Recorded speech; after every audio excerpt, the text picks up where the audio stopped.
Welcome back to the Oscar Project Podcast, the show where I discuss Oscar-nominated films year by year. I am your host, Jonathan Eaterberg, and today I'm bringing you an interview with Ryan Britt, author of the recently published book, The Spice Must Flow, The Story of Dune from Cult Novels to Visionary Sci-Fi Movies. Before I jump into the interview, please be sure to subscribe to the show in your podcast player so you can get all the newest episodes as soon as they're released. If you like the interview and want to hear more, please consider leaving a rating and review in Apple Podcasts or Spotify. Ryan Britt is a fiction and nonfiction author who has written for Inverse, Esquire, The New York Times, and StarTrek.com, among others. His first two books were Luke Skywalker Can't Read and Other Geeky Truths, and Phasers on Stun, How the Making and Remaking of Star Trek Changed the World. He joins me today to talk about his latest book, The Spice Must Flow, The Story of Dune from Cult Novels to Visionary Sci-Fi Movies. Ryan, welcome to the show. Thanks for having me. So first I have to ask about the title of the book. You mention in the book that the spice must flow is never actually said in the novels, only in the 1984 David Lynch film. Why did you decide to use that for the title? Well, I felt like it was better than any of the other well-known Dune phrases, right? Like I toyed with "Long live the fighters," but that I thought that was maybe too violent. And then I toyed with "The sleeper must awaken," which is also kind of a transmogrification of an actual line from the book. I just went with "The spice must flow" because I liked the idea that it wasn't from the book, but that it shows up in some of the prequel novels, and that it. I love it when there's the thing in culture that isn't accurate, but it represents the thing nonetheless. Like Elementary, my dear Watson is not actually a line in that exact way in the Sherlock Holmes stories. My favorite example is the Beatles don't use their actual voices in the film Yellow Submarine, and yet it's very Beatle-y. Right. So to me, "The spice must flow" is the most Dune phrase ever, even though it's not in the novel. And I thought that was sort of one of the themes of the book is about metamorphosis and change, and how Dune has morphed over the years. So that's why I chose it. Sure. Makes sense. Now, you talk a lot in your book about how Dune was somewhat a product of its time, initially releasing as a sci-fi magazine serial before appearing as the full novel. How do you think the book Dune might be different today if Frank Herbert were writing it in 2024? I think that he probably would have gotten one of his initial ideas would have been granted, which was that the first book would have been released as 3 books. That was one of his initial ideas. Because when you read, I have the first issue of Analog here with me. When you read it in a magazine format, it's like a streaming TV show. Where you're like, oh, there's the first installment. Oh, what's going to happen to Paul and his mom? And then they pick up the next part. It was like season 2. Here they are in the desert. They're all alone. I think that it would have a more episodic quality. And I think that you could have potentially seen the first book split up into 2 or 3 books and had those kind of been a series that people could have gotten hooked on. People forget that at the time, science fiction novels were generally much shorter. And so one of his pitches was to have it be 3 books, which is why in the final Dune book, you see that it has the 3 sections. Yep. Not that was his initial plan, because he had a lot of initial plans, and while Dune was being shopped around to publishers, it was also wrapping up as a serialized publication in Analog, and it was being pitched both as one novel and as separate novels. So there's various different sort of publication plans. And I think today somebody would be like, let's just publish it as 3 volumes and let's. So in terms of content, I don't think it would be necessarily that different. Because a lot of what he was writing about is still very, very relevant. And oddly, relative to other science fiction authors, he was a lot more progressive, at least male science fiction writers of that time. Herbert is definitely more feminist than Asimov and Heinlein and a lot of his contemporaries. So I don't know. He probably would have had a sensitivity reader for some things.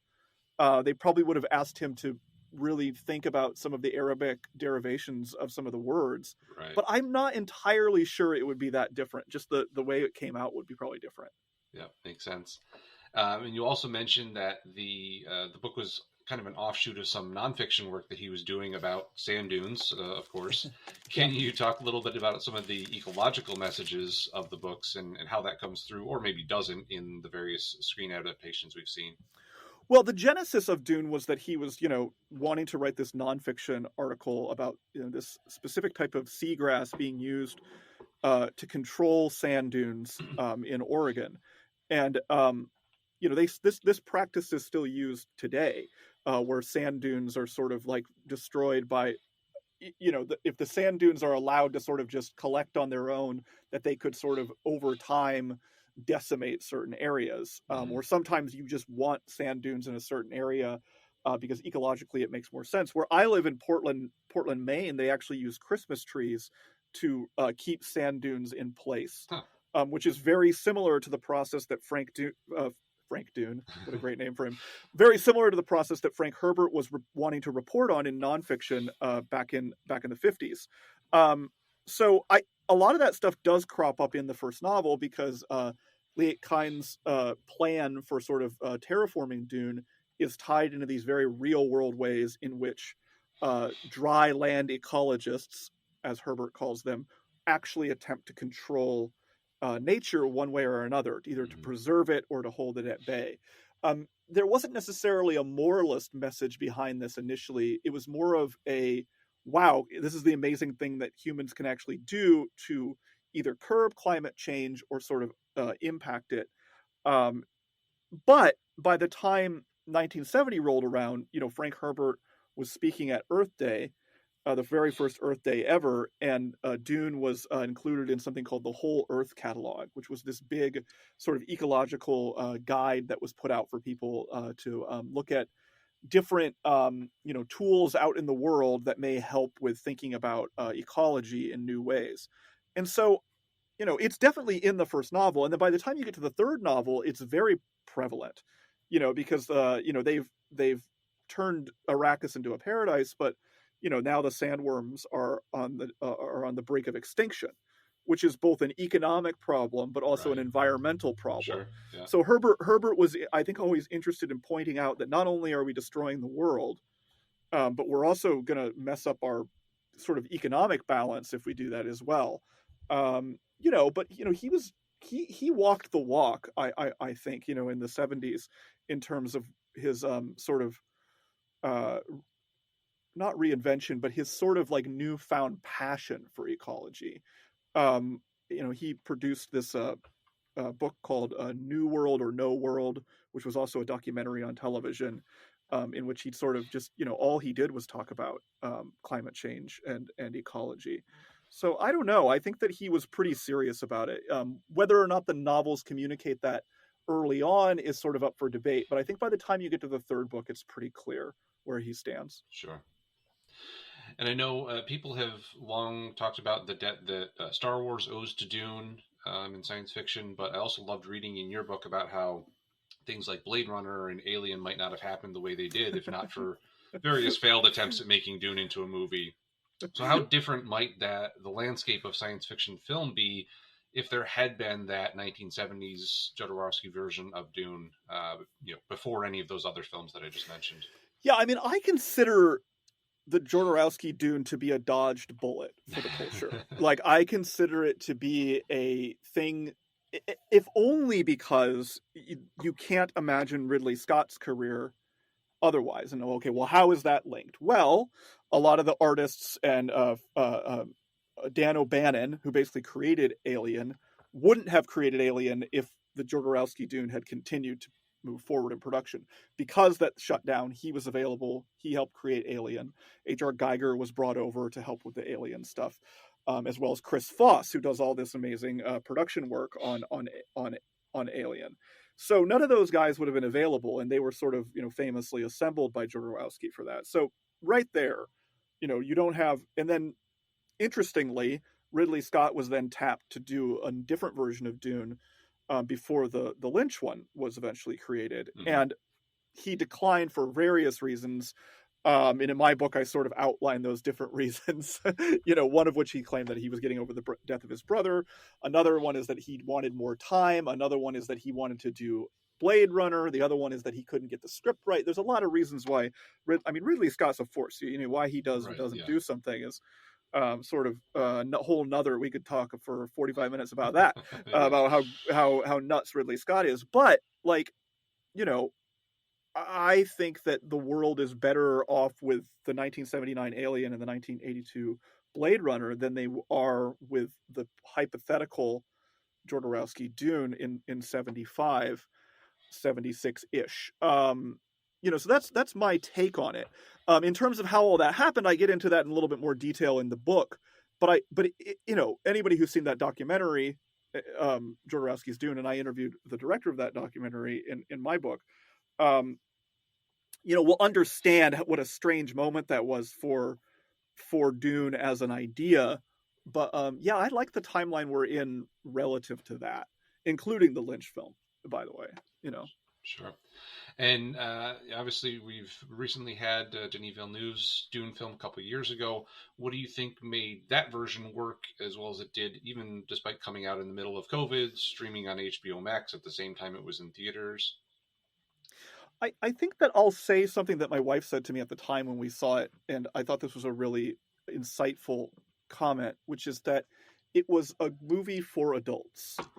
And I think that it's something that science fiction in cinema often struggles with when it gets to be a big film. There's plenty of small films, throughout the history of science fiction cinema where we go, well, that's a great grown-up science fiction film.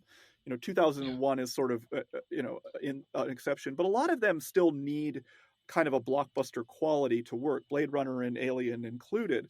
And then to say nothing of, Star Wars and Star Trek films and things like that. But there's something contemplative and thoughtful and artful about the Denis Villeneuve Dune that makes it seem more like an indie flick. And I think because of that, and because it doesn't have somebody sort of yucking it up like a Guardians of the Galaxy or even like a Han Solo, it has a few one-liners. Jason Momoa gets to be a little bit, funny, and as does, Josh Brolin and stuff. But for the most part, it is not a movie with a lot of silliness in it. It takes itself very seriously, right, in a way that is like, honestly, just kind of rare. You know what I mean? Like, it's just not that common. You know what I mean? Like, and you'd think that it would be more common. You're like, well, what about Black Mirror? And I'd be like, that's a TV show. It's like, what about Foundation? It's like, that's a TV show. What about For All Mankind? Well, that's a TV show. They're all great. You know what I mean? But it's kind of like you really only see that adult approach to science fiction combined with the big stars and combined with the blockbuster thing in these Denis Villeneuve movies, because Blade Runner 2049 is another good example. But I think that the fact that it dared to take itself seriously and it dared to be ponderous, and I was joking with somebody the other day, you're 30 minutes into the movie before we actually get the first scene from the book, which is where Paul is tested by the Reverend Mother. That's the first scene in the book. That's the first scene in the first magazine issue in Analog. There's 30 minutes of build up to that in the film. The film is just, and so I don't know. I think that connected with people because it was so unique. Because it was like, oh my God, look at all these amazing actors that everybody loves. You know what I mean? From Chalamet to Jason Momoa to Rebecca Ferguson to Charlotte Rampling. You know what I mean? Like these the royalty of acting. And then it's this really interesting film. So I think it's also a great introduction to Dune for people that know nothing about it. So I think it was just it's a very unique film. And I think the second one, when people see it, I've seen it, it's fantastic. I think they'll be like, whoa.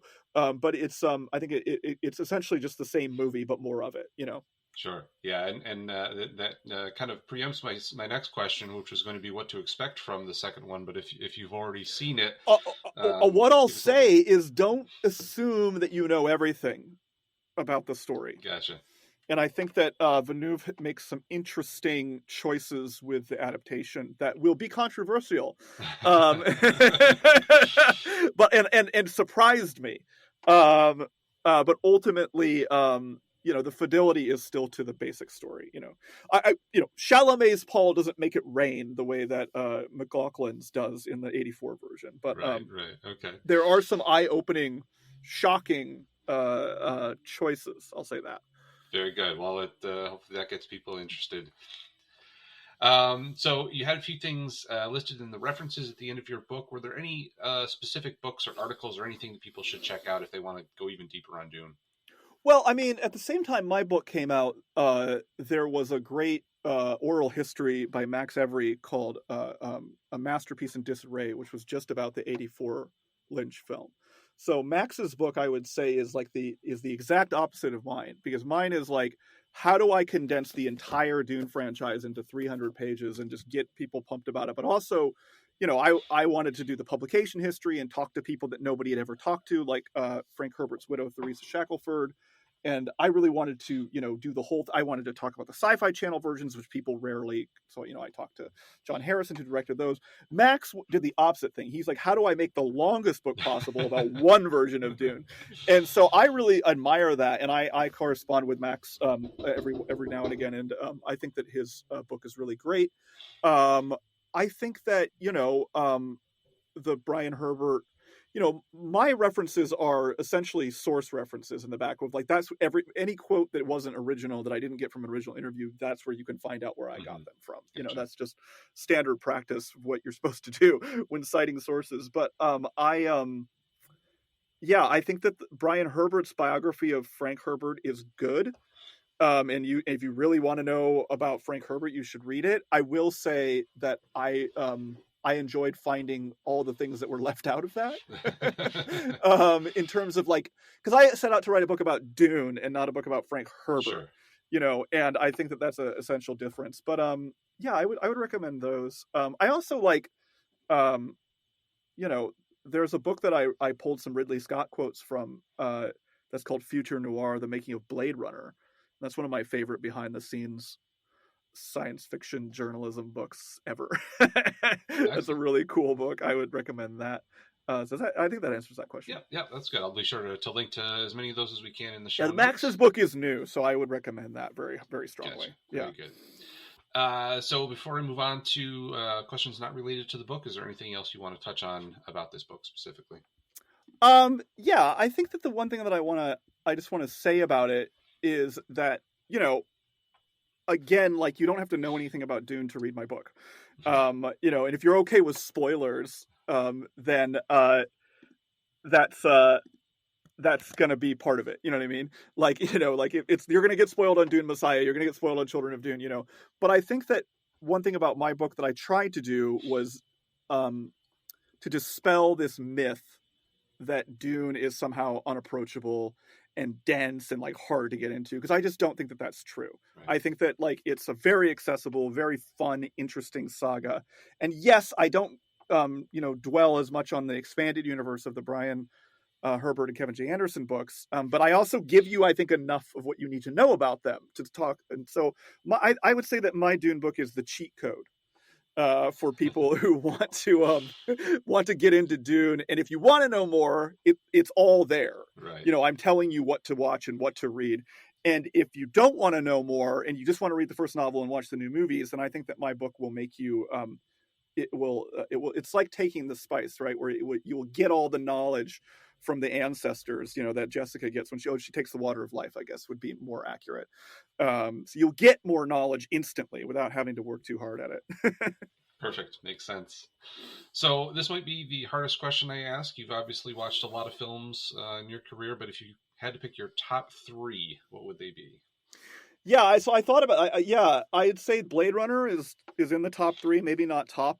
Even Kyle MacLachlan in my book mentions that he prefers Blade Runner to the 1984 Dune, which I think is hilarious. But I think Blade Runner just never gets old for me, any version, really. I mean, I obviously prefer the version without the voiceover, but I think Blade Runner is one of those movies that always makes me excited to create things. I will say The Life Aquatic, the Wes Anderson film. I find that to be a wonderful blend of humor and just filmmaking in general. It's just one of my absolute favorite movies. And I would say, because I'm a journalist and because I'm interested in nonfiction and its intersection with fiction, the Charlie Kaufman film Adaptation is absolutely one of my favorite films, and I probably think about it on a daily basis as a writer. So those would be mine if I had to really really, if I was if there was like a fourth film, it would probably be The Wrath of Khan, just because it influenced me so much, and it contains so much literature that I'm interested in, like Dickens and Sherlock Holmes and stuff. Fantastic. Now, on a fun side, if you could invite any 3 movie characters to your next dinner party, who would they be and why? I think that if we're talking exclusively, I want to say James Bond, even though he's not exclusively a movie character. He's also a book character, but I'm going to put Bond on there because I'm obsessed with sort of deconstructing Bond. And also I just feel like he would be able to make you the best drinks and be able to tell you why. And I think that Bond gets a bad rap. So I'll put James Bond on there. I then will put Princess Leia, just because she's funny. And Definitely. she like could like run like kind of rule the room. You wouldn't really have to like do anything. You would just kind of like listen to her. I think that would be kind of awesome. And then I'll cheat again a little bit and just say Data from Star Trek, even though he's in the TV shows, but he was in 4 films, just because Data's hilarious and Data cracks me up. And Data also knows everything, and unlike the AI menace that we actually face, Data is a self-contained. He's not in the cloud. You know what I mean? Like he's his Right. own thing. And I think that that's really an interesting idea. And there's so much Asimovian things about Data that I love. So yeah, like Data, like right after he's like hooked up with the Borg Queen in First Contact, I would want to talk to that version of Data. Gotcha. He's like kind of cocky, but he's also still has that innocent Data-ness. Sure. That'd be a good one. Good Yeah. choices there. Now, do you have any books you might be able to recommend that you've read recently? Nonfiction, fiction, and obviously don't necessarily have to be about movies. Yeah, I mean, I read a lot, and I write a lot about things. I'm reading a bunch of stuff right now. I'm rereading the 3 Body books because they're being turned into the Netflix show, and so I strongly recommend those to anybody. Really epic, weird sci-fi. Just excellent. I know that everybody loves those. Barack Obama has a blurb on the cover of them, so I'm not like changing the game by recommending those books. I'm reading a book that hasn't come out yet, called The Winner by Teddy Wayne. He's a great contemporary novelist, and it's this sort of like psychological drama about like a tennis pro dealing with like rich people.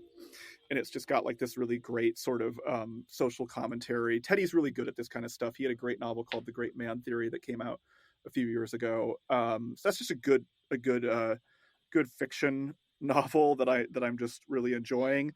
And then I just got Kim Sherwood's new James Bond novel, actually talking about Bond again. Kim Sherwood is this English writer. She's been doing these Bond continuation novels that are kind of like a reboot of that continuity. That are really really updated. It's all about these other secret agents that are like work with Bond, and they're kind of the focus. Her first one was called Double or Nothing, and it came out last year. And this is the sequel called A Spy Like Me. And they're just really cool POV characters, and just they have like a cinematic quality. And it really should be where they go with those films, though I imagine they probably won't. Right. But yeah, those are just a few things I'm reading right now. Excellent. We'll be sure to link to those as well. Yeah. And last thing before we wrap up, I'm sure you've got some promotion for the book planned around Dune Part 2 movie. But what other... talking to you. No, it's just joking. What other projects do you have lined up next, and where can people follow you on social media to get updates? Well, I'm on Twitter. I'll still keep calling it Twitter. And I'm on Instagram primarily. And yeah, the Dune book is going to be The Spice Must Flow. My book will be out in people's world a lot in the next few months. I'm going to be at the Tucson Book Festival on March 9th in Tucson, Arizona, promoting both The Spice Must Flow and also talking about my Star Trek book, Phasers on Stun. But I actually cannot talk about the next thing that I have lined up, unfortunately. Right. It is unfortunately top secret, and I actually don't know. And I actually don't know what form it will take or if it will happen. But there is another thing that I am doing, and it is involving properties that people are familiar with. But that's all I can say. Very good. Well, it's we'll have to keep an eye out for that when it comes and when we get more information from you. Well, Ryan, thank you so much for the time today. I really appreciated you taking the time to speak with me and for sharing all the information and great stories from the book. Thank you, Jonathan. I appreciate it. Thank you again to my guest today, Ryan Britt. His newest book is The Spice Must Flow, The Story of Dune from Cult Novels to Visionary Sci-Fi Movies. And I'll have a link to where you can pick that up in the show notes, along with links to the movies and books mentioned throughout the interview. The Oscar Project podcast is written and produced by me, Jonathan Eaterberg, with editing assistance from Joshua Eaterberg. I have a few more interviews with current Oscar nominees lined up in the coming weeks, so please keep an eye out for those. And until then, I hope to see you at the movies.